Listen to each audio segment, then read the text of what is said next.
Hello बच्चों, एके commerce में आपका स्वागत है। आज हम लोग पढ़ेंगे होल्डिंग कंपनी। ये होल्डिंग कंपनी क्या होता है? जब कोई चालू कंपनी दूसरे चालू कंपनी का 51% से ज़्यादा का शेयर खरीद लेता है, 51% से ज़्यादा का शेयर खरीद लेता है तो वो होल्डिंग कंपनी होगा। और जिसके पास 49% मानी 49% शेयर रह जाएगा वो क्या कहलाएगा? आपको सब्सिडियरी कंपनी। तो इसमें करना क्या होता है, क्योंकि दोनों कंपनी पहले अलग अलग था, लेकिन अब क्या कर रहे हैं कि एक कंपनी जो होल्डिंग कंपनी है वो सब्सिडी कंपनी का 51% से अधिक शेयर खरीद लिया है, तो दोनों का पहले बैलेंस शीट अलग अलग होगा। तो अब क्या करना होगा? इसमें दोनों का मिलाकर एक बैलेंस शीट बनाएंगे। माने एच कंपनी और एस कंपनी दोनों का जो बैलेंस शीट मिलाकर के एक बैलेंस शीट बनेगा, उसको बोलते हैं कॉन्सोलिडेटेड बैलेंस शीट। क्या बोलते हैं? Consolidated balance sheet. हिंदी में बोलते हैं मिश्रित चिट्ठा। दोनों का मिलाकर एक बैलेंस शीट। तो पहले दोनों कंपनी अलग अलग था, तो दोनों अपना अपना प्रॉफिट, ठीक है, अपना अपना प्रॉफिट अपना अपना लॉस एच कंपनी अलग रखता था, एस कंपनी अपना प्रॉफिट अपना लॉस का अलग अलग बैलेंस शीट में शो करता था। अब दोनों को मिला के जब एक बनाएंगे तो बता चुके कि एच कंपनी क्या कह रहा है? एस कंपनी का मान ली 60% शेयर खरीद लिया, तो एक मोटा मोटी तौर पर समझिए कि अब क्या होगा? एच कंपनी जो भी प्रॉफिट कमाएगा, एच कंपनी जो भी प्रॉफिट कमाएगा शेयर खरीदने के बाद, तो लोग 60% और 40% आपस में बांटेगा। ये हम समझाने के लिए बोल रहे, ठीक है? कैसे बांटेंगे इसको भी हम बताएंगे। तो आप क्या करेंगे कि 60% प्रॉफिट एच कंपनी लेगा और 40% प्रॉफिट एस कंपनी लेगा, ठीक है? तो इसके लिए हम कुछ कैलकुलेशन करना पड़ता है। कैलकुलेशन के बाद ही बैलेंस शीट बनता है, बैलेंस शीट पहले नहीं बना सकते हम लोग, ठीक है? कैलकुलेशन के बाद बैलेंस शीट बनेगा। तो कुछ कैलकुलेशन है, उसको करके हम बताएंगे। तो हम बता चुके हैं कि लोग पार्टनर तो नहीं है, दोनों पार्टनर नहीं है कि प्रॉफिट रेशियो बांटेगा 60% 40%। तो किस रेशियो बांटेगा? शेयर होल्डर के रेशियो बांटेगा। तो इसको कैसे बांटेगा बता देते हैं, उसके बाद हम लिखाएंगे अभी। जैसे मान लीजिए कि एस कंपनी का 400 शेयर है और एच कंपनी उसमें से 300 शेयर ले लिया, तो 400 में से 300 लेस कर देंगे, बच कितना है कि 100 शेयर। ये जो 100 शेयर होगा उसको होल्डिंग कंपनी बोलेगा आउटसाइडर शेयर होल्डर, बाहरी अंशधारी। तो इसी रेशियो में 300 शेयर एच कंपनी के पास आ गया और 100 शेयर एस कंपनी के पास रह गया। तो क्या करेंगे? 3:1, छोटा कीजिए क्या होगा? 3:1 के रेशियो में एस कंपनी के प्रॉफिट को बांटा जाएगा। माना कहने का मतलब है कि 3/4 जो प्रॉफिट एच कंपनी लेगा और 1/4 प्रॉफिट एस कंपनी को देगा। किस रेशियो में? शेयर होल्डर के रेशियो में। और किस शेयर होल्डर के? आउटसाइडर शेयर होल्डर के रेशियो में, ठीक है ना? वो रेशियो निकालेंगे हम, कितना एच कंपनी ले रहा है और कितना एस कंपनी के पास बच जा रहा है। दोनों के रेशियो निकाल के शेयर और प्रॉफिट या लॉस हम लोग आपस में बांटेगा। हम इसको डिटेल में आपको कैलकुलेशन कर देते हैं, ठीक है, जो कि पूरा चैप्टर में काम देगा। और इसको देख लीजिएगा तो एकदम आसानी से क्वेश्चन बनेगा, प्रॉब्लम कुछ नहीं होगा। अच्छा क्वेश्चन, टिपिकल क्वेश्चन आपको बन जाएगा। अगर वीडियो ठीक लगेगा तो लाइक, सब्सक्राइब और शेयर कर देंगे, ठीक है, ताकि हमारा कुछ आर्थिक मदद हो सके। चलिए हम शुरू करते हैं। हाँ, तो चलिए शुरू करते हैं। हम लोग पढ़ा रहे होल्डिंग कंपनी। ये क्या होता है? एच कंपनी को मतलब होल्डिंग कंपनी। मान लीजिए इसके पास है 51% शेयर्स, कितना है? 51%। और एस जो कंपनी होगा इसके पास है कितना? 49%। तो ये होल्डिंग कंपनी, ये हो गया सब्सिडरी कंपनी, माने बता चुके हैं। अब कि हम लोग इसमें क्या होगा? दोनों का मिला के एक बैलेंस शीट बनता है, उसको क्या बोलते हैं? Consolidated balance sheet. तो टू बी प्रिपेयर क्या बनाने के लिए आएगा इस क्वेश्चन में? बनाने क्या बोलेगा? To be prepare. क्या बनाना आएगा आपको? Consolidated balance sheet. क्या आएगा? Consolidated balance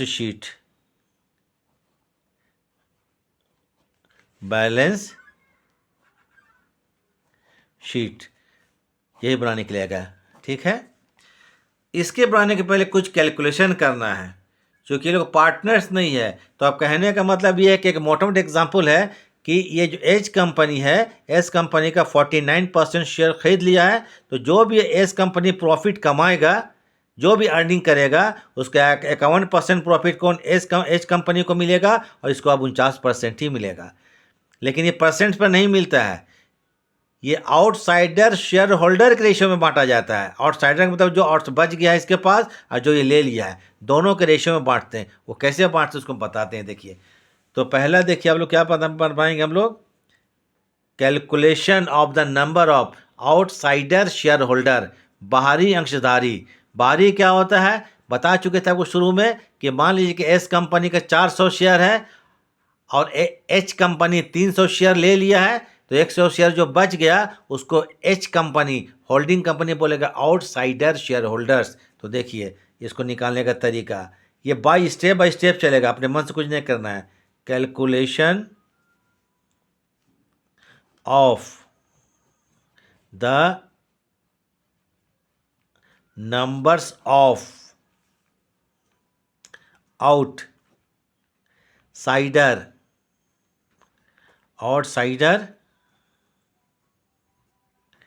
share holders. इसको निकालने का तरीका लिख लीजिए, total number of shares of S company, S mean subsidiary, total numbers of shares of S company means subsidiary company, यह लिख लिए। लेस कर देंगे shares taken by H company, shares taken over by H company, मान लीजिए S company का 400 share है, S company ने 300 ले लिया, बच कितना गया 100 शेयर, यही कहलाएगा आउटसाइडर शेयर होल्डर। ये क्या कहलाएगा, आउटसाइडर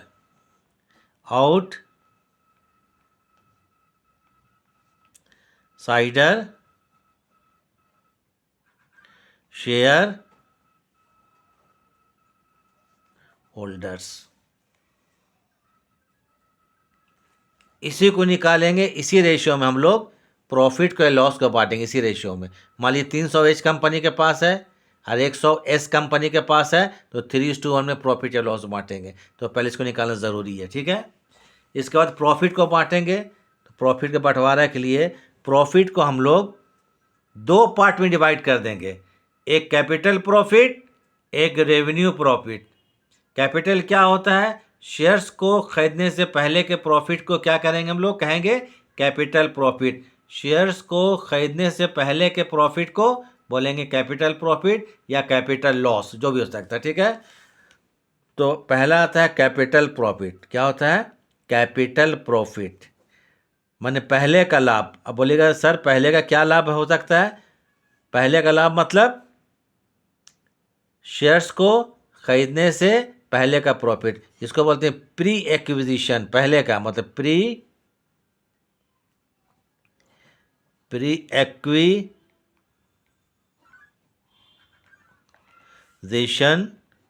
प्रॉफिट।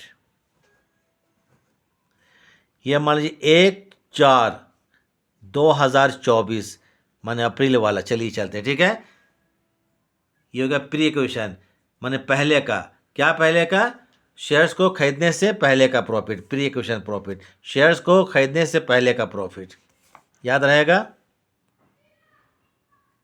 लिख भी दे रहे हैं आपको यहाँ पर, अगर मान लीजिए समझ में नहीं आता है तो उसको हिंदी में लिख देते हैं, शेयर्स को खरीदने से पहले का प्रॉफिट, लॉस भी हो सकता है, हम प्रॉफिट खाली चल रहे हैं, प्रॉफिट या लॉस। क्लियर हो गया, इसको बोलते हैं हम लोग क्या बोलते हैं, कैपिटल प्रॉफिट। क्लियर है। अब आइए, एक है, एक मान लीजिए एच कंपनी और एक क्या है, एस कंपनी।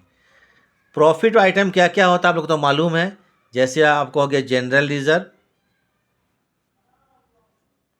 General reserve. चलिए दोनों को बांटिए, S company, H company, S company, ठीक है। रिजर्व फंड,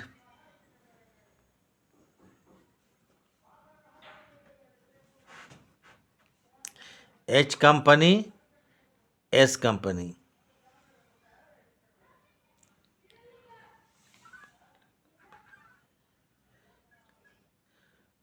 उसके बाद general reserve, reserve fund, statement of PL ये हो सकता है, ठीक है।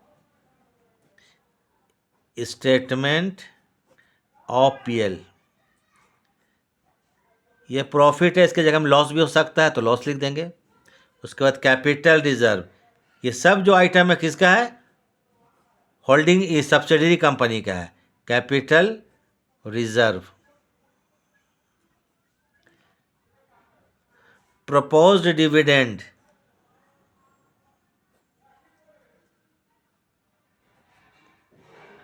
प्रपोज्ड डिविडेंड एटसेट्रा, सबको जोड़ दिए इसमें से, ठीक है।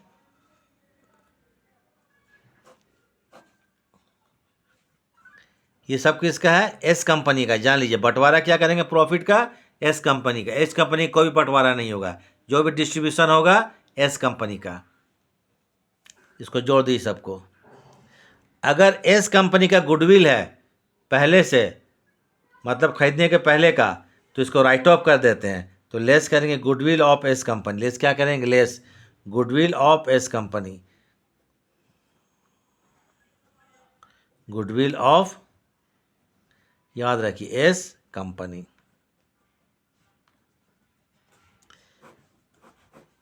ये बंटवारा हो गया किसका, आपको कैपिटल प्रॉफिट का। फिर दूसरा आएगा आपको रेवेन्यू प्रॉफिट। क्या आएगा, रेवेन्यू प्रॉफिट को दो पोर्शन में, दो पार्ट में डिवाइड कर दीजिएगा। कैपिटल प्रॉफिट पहले का प्रॉफिट, रेवेन्यू प्रॉफिट या लॉस बाद का प्रॉफिट। पहले और बाद का मतलब ये हुआ कि शेयर्स को खरीदने से पहले का प्रॉफिट जो होगा उसको कैपिटल बोलेंगे, जिसको बोलते हैं प्री एक्विजिशन प्रॉफिट। 1/4/2024। अब आइए number 3, revenue profit. Revenue profit इसको बोलते हैं आपको पोस्ट एक्विजिशन, माने बाद का, post acquisition profit, post acquisition profit. ये क्या होगा आपको 31/3। हाँ, रेवेन्यू प्रॉफिट मतलब क्या हो गया, revenue profit post acquisition profit. क्या हो गया, रेवेन्यू, सॉरी स्क्रीन में नहीं आ था, नाम आया, revenue profit post acquisition profit, मैंने बात कर 31/3/2025, वो 24 था, 1/4/2025। इसको हम लोग ऐसे लिख सकते हैं, शेयर्स को खरीदने के बाद का प्रॉफिट, शेयर्स को खरीदने के बाद का प्रॉफिट। इसको क्या बोलेंगे, शेयर्स को खरीदने के बाद का प्रॉफिट। शेयर्स को खरीदने के, अगर किसी क्लियर नहीं है तो उसको हम बोल देते हैं ना, बाद का प्रॉफिट या लॉस, बाद का प्रॉफिट या लॉस। दोनों का डिफरेंस समझ में आ गया, पढ़ लीजिएगा, समझ लीजिएगा अच्छा से। चलिए आ रहा है पूरे स्क्रीन में। अब इसमें भी हम लोग क्या करेंगे, एच कंपनी और एस कंपनी दोनों को बांटेंगे। तो प्रॉफिट क्या होगा, पहले का और बाद का, आइटम तो सेम होगा, जैसे जनरल रिजर्व,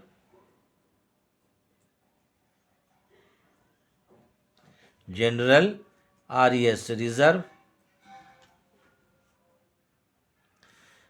फिर क्या हो सकता है, reserve fund, reserve fund.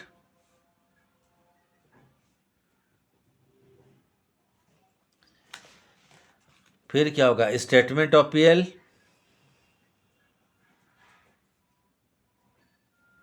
Item same होगा जो पहले लिख चुके थे हम लोग कैपिटल में, वो पहले का था, और ये क्या है, बाद का है। प्रपोज डिविडेंड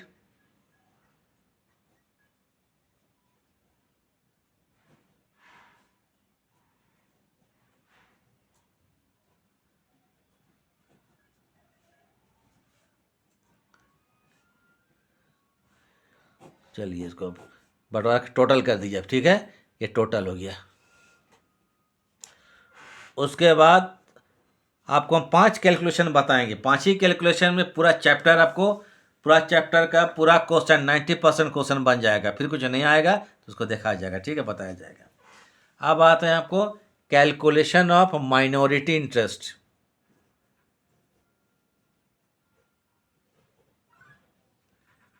कैलकुलेशन ऑफ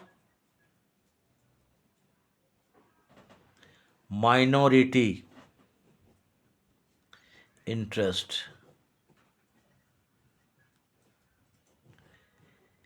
ये क्या होता है, जैसे एच कंपनी और एस कंपनी, मान लीजिए एस कंपनी के 400 शेयर है, उसमें से एच कंपनी, एस कंपनी का 400 शेयर है, जिसमें एच कंपनी 300 शेयर ले लिया, तो बाकी 100 जो बच गया उसको बोलते हैं आउटसाइडर शेयर होल्डर, और वो लोग माइनॉरिटी हो जाता है। तो उन लोगों को जो प्रॉफिट दिया जाएगा वो कहलाएगा माइनॉरिटी इंटरेस्ट, उन लोगों को जो प्रॉफिट दिया जाएगा, ठीक है, मान 100 शेयर होल्डर जो है, उन लोगों को जो प्रॉफिट मिलेगा उसको बोलेंगे माइनॉरिटी इंटरेस्ट कहलाता है, ठीक है। तो इसमें अब आ जाइए, ये किनको मिलेगा, आउटसाइडर शेयर होल्डर्स को, किनको मिलेगा, आउटसाइडर, आउटसाइडर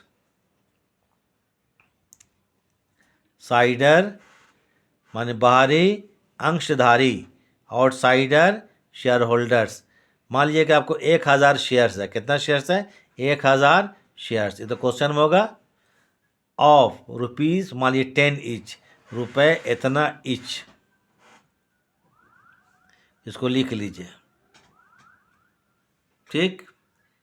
इसमें ऐड करेंगे, क्या करेंगे, add capital profit of subsidiary company, add क्या करेंगे, कैपिटल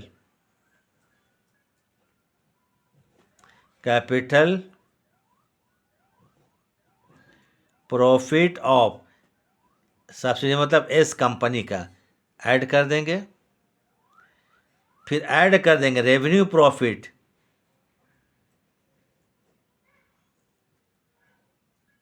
रेवेन्यू मैंने capital profit of S company, revenue profit of S company, जो कि एस कंपनी को मिला प्रॉफिट का हिस्सा, इसमें ऐड कर देंगे। और मान लीजिए लॉस हुआ, लॉस भी हो सकता है, कैपिटल लॉस भी हो सकता है, और रेवेन्यू लॉस भी हो सकता है, तो इसको लेस कर देंगे, तो लेस कर देंगे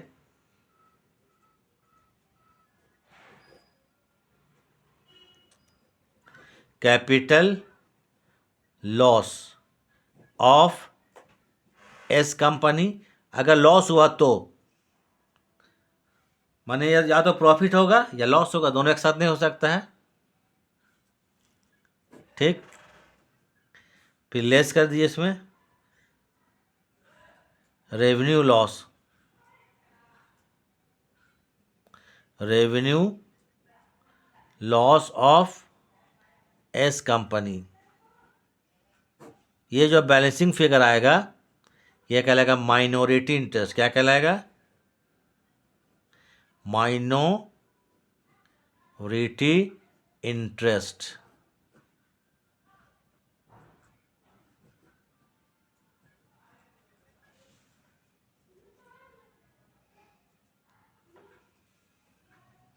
ठीक है। अब आते हैं पांचवा और आखिरी कैलकुलेशन, पांचवा और आखिरी कैलकुलेशन। ये पांचों कैलकुलेशन को हम लोग करेंगे, हर क्वेश्चन में करना पड़ेगा पांचों, ठीक है। Calculation of the calculation of the amount of goodwill oblique capital goodwill oblique capital reserve. ये जो निकाल रहे हैं इसका रिजल्ट अगर प्लस में आता है तो इसको गुडविल मानिएगा, और माइनस में आ जाता है निगेटिव माइनस में तो कैपिटल रिजर्व माना जाएगा। ठीक है, अब देखना है ये जो होल्डिंग कंपनी है, सब्सिडरी कंपनी का जो शेयर खरीद रहा है उसके बदले में कुछ पेमेंट करेगा। ठीक है, तो कितना पेमेंट करेगा उसको लिख लेते हैं। तो लिखिए यहाँ amount, amount payable by H company. अब एच कंपनी कितना है इसको अमाउंट पेमेंट करता है, इसको लिख लेंगे। इसमें लेस करेंगे फेस वैल्यू, क्या है, face value of shares. Shares का फेस वैल्यू माने उसका वास्तविक दाम, एक्चुअल जो कॉस्ट है शेयर का, उसको यहाँ घटा देंगे। फिर इसमें करेंगे less capital profit of H company, जो कि एस कंपनी से मिला है। ठीक है, तो इसमें लेस कर देंगे, क्या कर देंगे, less.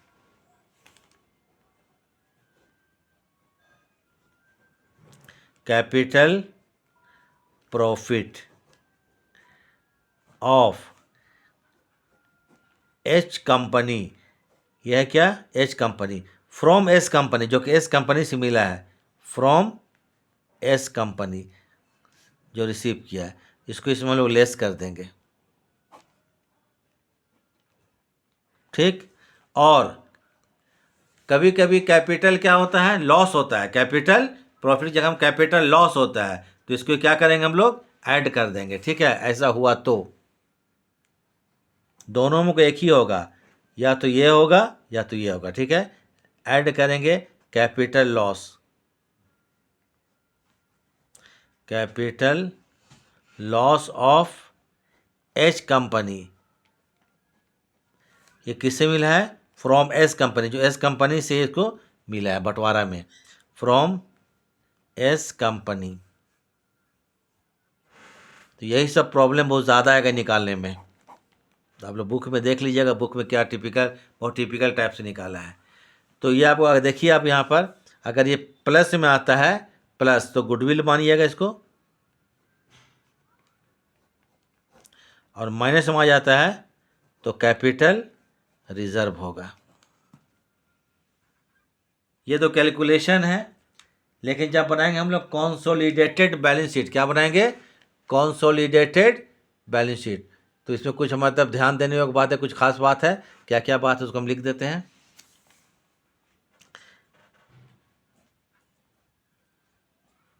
At the time of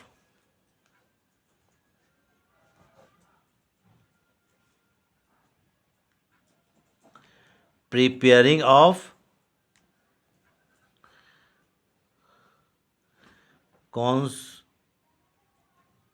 consolidated BS मतलब बैलेंस शीट है ना, following points will be considered।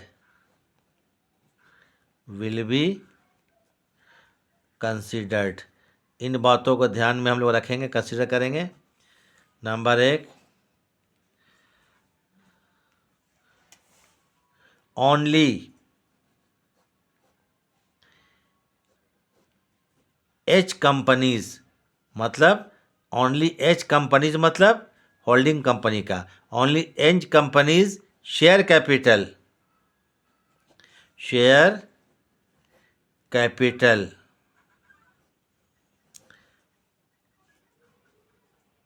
will be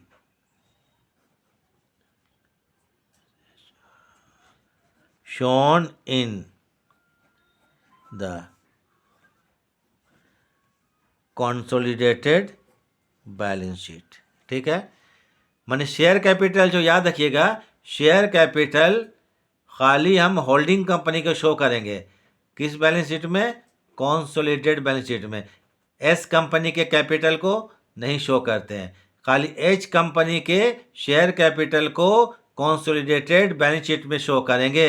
सिर्फ एच कंपनी के शेयर कैपिटल को कॉन्सोलिडेटेड बैलेंस में शो करेंगे, एस कंपनी के शेयर कैपिटल को कभी नहीं। ठीक है। दूसरा,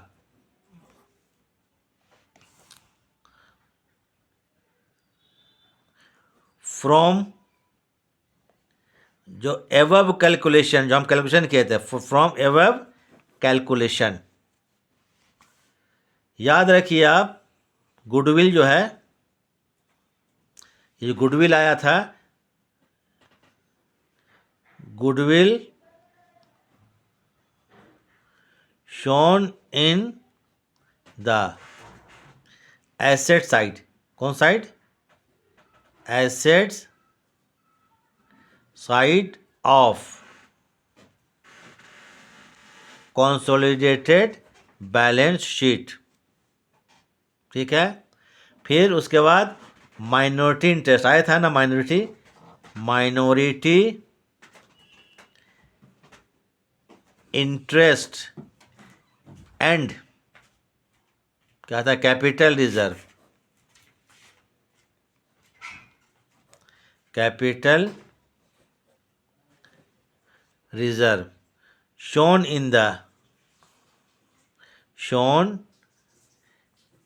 in the liability side of balance sheet। कौन side? liability side of consolidated BS balance sheet. ये ध्यान रहेगा।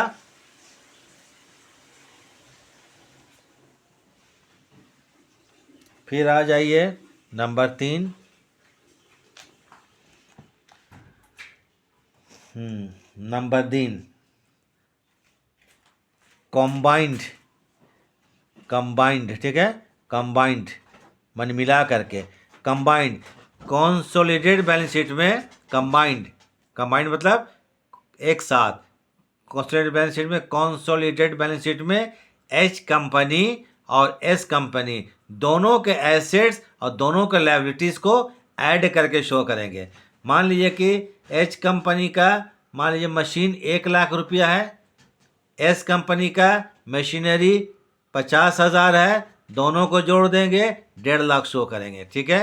मान लीजिए क्रेडिटर्स, एच कंपनी का 10,000 है, क्रेडिटर्स एस कंपनी का 5,000 है, दोनों को ऐड कर देंगे, हो गया 15,000। कहने का अर्थ ये हुआ, मतलब कि दोनों के एसेट्स और दोनों के लायबिलिटीज़ को एक साथ कंबाइंड, एक साथ जोड़ करके कंसोलिडेटेड बैलेंस शीट में शो करेंगे। याद रखिएगा। ठीक है। तो ठीक है, combined assets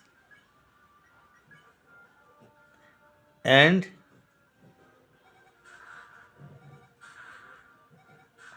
liabilities shown in the consolidated balance sheet. तो ये सब ध्यान रखना है। क्या बनाते समय हम लोग को? Consolidated balance sheet. कैलकुलेशन 5 बताएं आपको। पहले क्या निकालिएगा? आउटसाइडर शेयर होल्डर, फिर कैपिटल प्रॉफिट, फिर रेवेन्यू प्रॉफिट, फिर माइनॉरिटी इंटरेस्ट, फिर गुडविल या कैपिटल रिजर्व, 5वां कैलकुलेशन। ठीक है। उसके बाद तो बाकी सब लिखवा दिए, इसको पढ़िएगा और देखिएगा, आपको सब समझ में आएगा। ठीक है। तो इसको थोड़ा आप लोग देख लीजिएगा, उसके बाद क्वेश्चन हम शुरू करेंगे। क्वेश्चन अभी शुरू नहीं करेंगे, नहीं तो प्रॉब्लम हो जाएगा। ठीक है। इसको एक बार पढ़ लीजिए, फिर नेक्स्ट क्लास में फिर हम समझाएंगे, उसके बाद क्वेश्चन बनाएंगे। ठीक है। वीडियो देखने के लिए थैंक्स।